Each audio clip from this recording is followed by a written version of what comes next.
اگر آپ اپنے گھر سے تنگ ہیں، گھر والوں سے تنگ ہیں، ہاسٹل میں تنگ ہیں، سسرال میں تنگ ہیں، کسی جاب سے تنگ ہیں، تو کیا کریں؟ دعا کہ اللہ ان لوگوں کی محبت میرے دل میں ڈال دے، جن کی نفرت یا جن سے چڑ یا جن سے بیزاری اور اریٹیشن کی وجہ سے میں کچھ نہیں کر پاتی. معاملہ آسان ہو جائے گا نا. ہم یہ دعا ہی نہیں کرتے کہ اللہ ان کے دلوں کو میرے لیے مسخر کر دے یا مجھے ان کے لیے کارآمد بنا دے. تو اپنے ماحول کی صحت کے لیے بھی دعا کریں، ماحول کی بہتری کے لیے، پازیٹیو وائبز کے لیے، یعنی مثبت ایک ماحول اور ایک بہترین زندگی کے لیے دعا بھی کریں. یعنی ایک تو عافیت کی دعا، لیکن اگر عافیت نہیں اور بیماری آ گئی یا ایسے لوگوں سے واسطہ پڑ گیا کہ جہاں مشکل ہو گیا گزران، تو حل صرف بھاگنا نہیں. ہم اکثر کیا سوچتے ہیں؟ سسرال والے اچھے نہیں، میکے چلو. ہاسٹل اچھا نہیں، گھر چلو. یہ جاب اچھی نہیں، کوئی اور ڈھونڈ لو. یہی حل سوچتے ہیں نا. تو نبی صلی اللہ علیہ وسلم نے یہ نہیں فرمایا کہ مدینہ چھوڑ کے کہیں اور چلو. کیا کہا؟ اے اللہ ہمارے دلوں میں مدینہ کی محبت اسی طرح پیدا کر دے جیسے مکہ کی محبت، بلکہ اس سے بھی زیادہ، تاکہ ہمارا یہاں رہنا آسان ہو جائے، یہاں ہمارا دل لگ جائے. کریں گے یہ دعا؟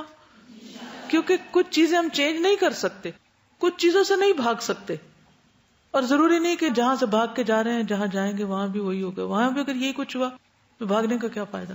الم تر الی الذین خرجوا من دیارہم وہم الوف حذر الموت فقال لهم اللہ موتوا. وہاں بھی موت آ جائے گی، وہاں بھی جس سے بھاگے ہیں وہ چیز کیا پتہ سامنے ہو، پھر وہی آ جائے.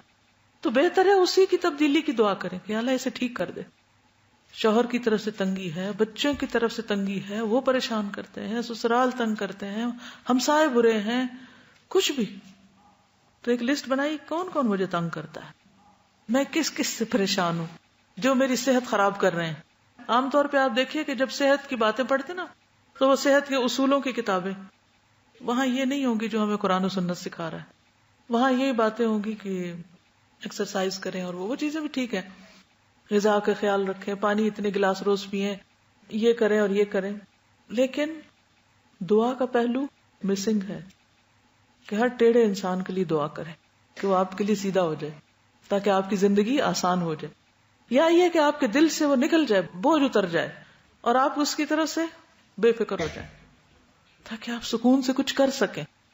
ورنہ اگر ساری زندگی اگر آپ دیکھیں صبح سے شام تک آپ صرف اس پریشانی میں کہ یہ شخص کیا کر رہا ہے میرے ساتھ اور میں نے اس کو کیا جواب دینا ہے اور اس نے میرے ساتھ یہ کیا تو میں ایسے پیش آؤں گی، کیا یہ آپ کے ایک دن کا ایک پروڈکٹیو استعمال ہے؟ یعنی آپ ایک دن میں پروڈکٹیو ہو سکتے ان سوچوں کے ساتھ، اس انتقامی رویے کے ساتھ اور اس قسم کی نفسیات کے ساتھ؟ آپ کبھی بھی کچھ نہیں کر سکتے. یہ زندگی ضائع کرنے کا سب سے نمبر 1 فیکٹر ہے کہ آپ کسی کام کے نہیں ہیں. آپ نماز پڑھ رہے ہیں وہی منفی خیال، کھانا کھا رہے ہیں وہی تکلیف، سو رہے ہیں تو وہی سوچیں، کیا فائدہ؟ تو اسے ٹھیک کریں، اسے فکس کریں، اور وہ آپ نہیں کر سکتے، اللہ ہی کر سکتا ہے. اس کے لیے دعا کریں.